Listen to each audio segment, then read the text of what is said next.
Bonjour mes très chers compatriotes congolais, mes très chers amis internautes. Je viens très rapidement par cette vidéo vous proposer mon analyse sur la situation de la CENI, la situation de la contestation d'une partie de l'opposition, la désignation du président Denis Kadima.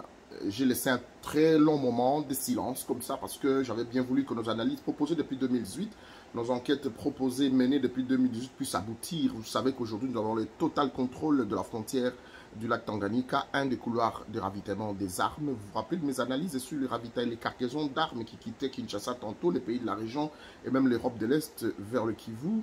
Aujourd'hui, vous vous rappelez également de mes enquêtes sur les assassins de Chébé à Konakasha Lubumbashi et que nous avons démasqué il y a plus de 2 ans de cela. Mes analyses sont sur la toile. Vous vous rappelez de l'interpellation que nous avons faite ensemble envers le président de la République, chef de l'État, de prendre le contrôle et de rompre avec l'allié encombrant que le FCC. Aujourd'hui, nous sommes contents qu'il ait pris conscience et le contrôle total du ministère des Souverainetés.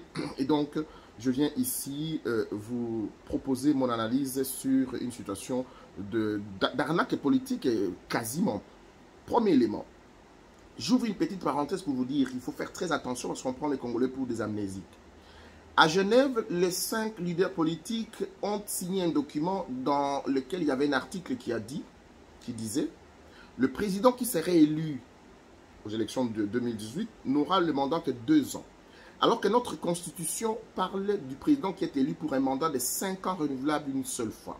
De quel droit les acteurs politiques, et rappelez-vous de mes analyses, ont violé cette constitution sur le dos des Congolais?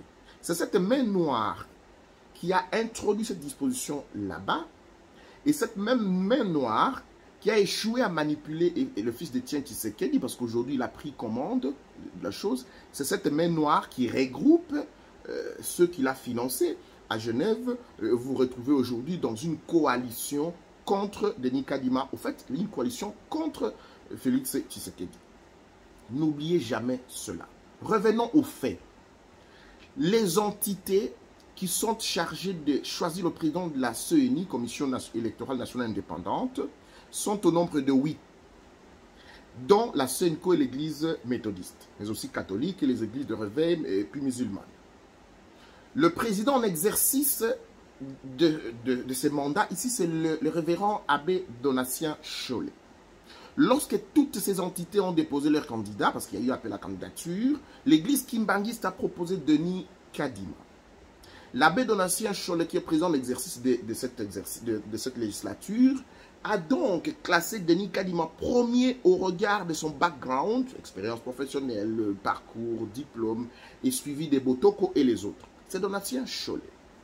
Il a amené les informations à la plénière. Lors du débat à la plénière, c'est le même Cholet qui dit, tiens, ici, il y a un problème qui se présente parce que Denis Kadima est Moulouba, éducation orientale.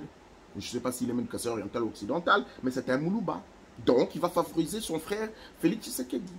Il y a eu un débat pour dire, est-ce que vous avez une seule preuve attestant que Denis Kadima a des liens, soit avec l'UDPS, ou avec le président de la République, Félix Tshisekedi, ou avec les Tshisekedi.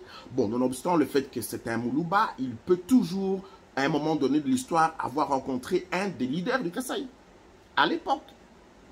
Aucune preuve. La loi, le principe, j'ouvre encore une deuxième parenthèse, les entités que vous appelez, qui devaient choisir le président de la CENI, ont 2 principes dans la désignation de leurs animateurs. Les consensus, on s'attend sur un nom, ou s'il n'y a pas consensus, on passe au vote. Et parce qu'il n'y avait pas eu consensus, vous m'avez suivi sur RFI, ils sont passés au vote. Et donc 6 entités sur 8 ont voté Denis Kadima. L'Église catholique et protestante ne sont pas plus importantes que les autres. Ils ont peut-être beaucoup de bâtiments, mais pas en termes de moralité et de crédibilité. Je tiens ici, je prends la responsabilité de le dire tout haut. Parce que les églises de réveil musulmanes, nous venons tous des catholiques et des protestants qui ont échoué en matière de moralité. Il faut qu'à un moment on se taise dans ce pays. Totales opérations. Ils ont transmis les conclusions auprès du président du bureau de l'Assemblée nationale parce que finalement, c'est le président du bureau de l'Assemblée nationale qui va devoir investir cela en vue de la promulgation par le président de la République. Et le président, le président Mbosso, qui a composé une commission dans ce sens-là, a convoqué, a donné un délai, 4 fois reporté, 5 fois reporté, auprès même du président de la commission, professeur André Mbata, pour que les tergiversations puissent, on trouve dire que l'on trouve intérêt d'attendre, que celui qui a une preuve l'apporte. Personne n'a apporté une seule preuve selon laquelle Denis Kadima est de l'UDPS ou est en connivence avec les Tshisekedi. Personne. Le seul péché de Denis Kadima, c'est d'être Moulouba, c'est d'être Kassaïen. Vous ne voyez pas le repli identitaire? Vous n'avez-vous pas connu dans ce pays le président de la République, Joseph Kabila, Katangais? Gérant de la banque est Katangais? L'inspecteur général de la police est Katangais? Le ministre de l'Intérieur Katangais? Le chef d'état-major général Katangais? Avec le président de la commission électorale, Denis Moulunda Katangais? N'avez-vous pas connu? Parce que les compatriotes ont crié. Si ces compatriotes qui ont exercé ces fonctions-là étaient compétents, tant mieux. Pourquoi est-ce que dans le cas de Félix Tshisekedi, ça pose problème? Pourquoi? Alors qu'il n'y a aucune preuve jusqu'à présent, si ce n'est le fait qu'il est Moulouba. Que quelqu'un m'apporte une preuve de plus. Les montages peuvent être là, mais tout le monde sait comment le Photoshop fonctionne aujourd'hui. Et c'est même ridicule de le faire. Je reviens, parce qu'il y en a qui ont parlé de violation de texte. Donc, il n'y a aucun texte qui a été violé. La désignation de Denis Kadima a été régulière. Un autre élément, on parle de la jurisprudence Malonda.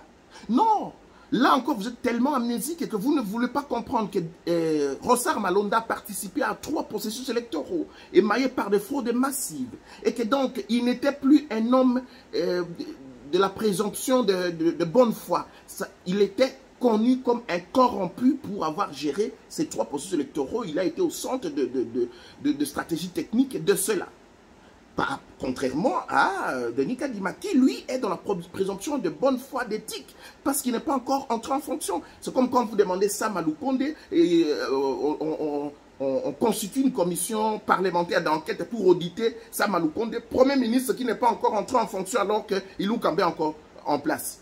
Il n'est pas encore investi par l'Assemblée, il n'a pas encore fait passation, remise et reprise, mais il y a une commission pour auditer ou contrôler le Premier ministre qui n'a pas encore pris fonction. C'est de cela qu'il s'agit.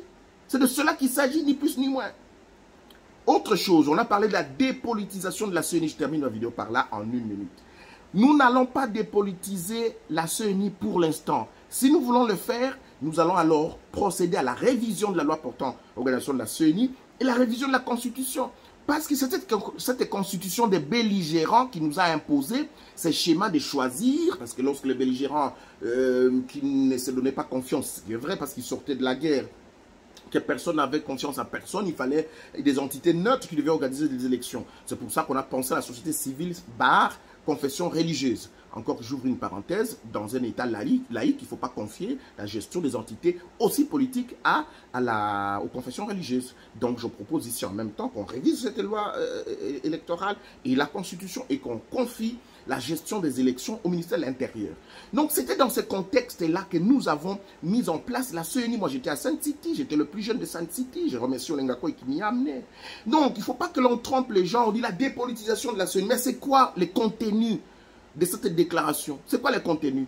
Nous sommes victimes de notre propre constitution des belligérants. Nous sommes victimes de nos lois des belligérants. Si vous voulez qu'on s'engage sur ce chemin-là, allons-y. Mais seulement, je vous informe que le président de la République reste en fonction jusqu'à l'installation de l'élection et l'installation du nouveau président élu. Et Félix Tshisekedi a le droit de se représenter en 2023 ou 2025 parce que ça va prendre du temps pour réviser toutes ces lois et réviser la Constitution qui doit être soumis en référendum. Si vous voulez aller sur ce chemin-là de dialogue, des gens qui ne vivent que de per diem, des gens qui aiment des colloques, il y en a qui sont partout, ils sont ressuscités lorsqu'il y a des dialogues. Voilà la vraie question, mes chers compatriotes. Ne tombez pas sous le panneau de ces commerçants politiques. Voilà la réalité sur la loi, sur la dépolitisation de la CENI. La CENI est une institution politique, la répartition telle qu'elle est là, c'est une répartition voulue par ces mêmes personnes qui étaient à Sun City. Donc il ne faut pas qu'on trompe l'opinion ici. Je viens de vous fixer sur la réalité de fait que beaucoup ne vous diront pas. Maintenant, j'ai rompu avec le silence, je reviendrai au prochain numéro pour le dossier RAM. Merci infiniment, rendez-vous au prochain numéro.